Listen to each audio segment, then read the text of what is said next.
commencer, nous allons ouvrir le boîtier en enlevant les élastiques qui fixent les deux parois. Et l'on récupère donc les deux parties du boîtier avec le pack de batterie qui est la partie bleue, les antennes qui dépassent sur l'autre partie et le connecteur de batterie blanc. Tout simplement, on va connecter le connecteur de la batterie au connecteur électronique. Il y a un détrompeur, ce qui fait qu'on ne peut pas se tromper de sens.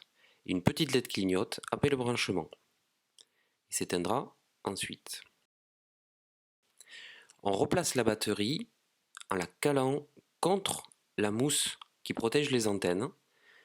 La batterie ne doit pas dépasser des bords. Il ne reste plus qu'à refermer le boîtier en faisant attention aux joints d'étanchéité. Les deux flèches sont orientées dans le même sens et le boîtier est bien ajusté.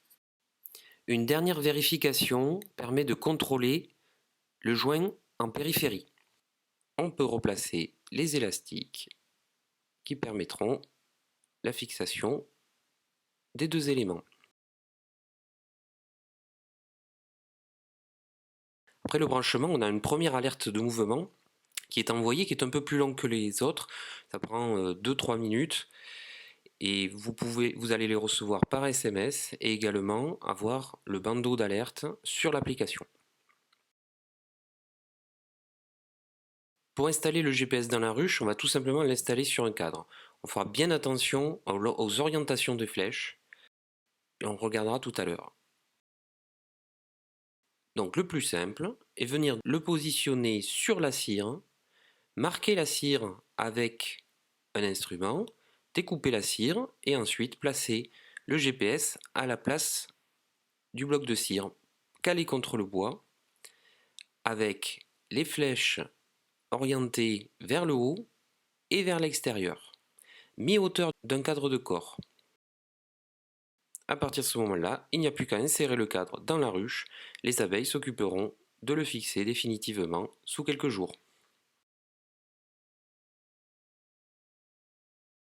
Une solution alternative pour les hausses est de placer le GPS en position horizontale. Donc on fait exactement la même manœuvre, la différence c'est que les flèches sont orientées différemment, toujours vers l'extérieur. Sur l'application, on a reçu une alerte par SMS, on va pouvoir consulter les trajets, tout simplement en cliquant sur l'icône trajet. On va récupérer tous les trajets passés ou actuels, pouvoir les afficher sur une carte. Donc on peut ensuite naviguer classiquement sur la carte, zoomer, dézoomer et venir se concentrer sur la position d'arrêt. Allez, c'est à votre tour, rendez-vous sur bigward.fr.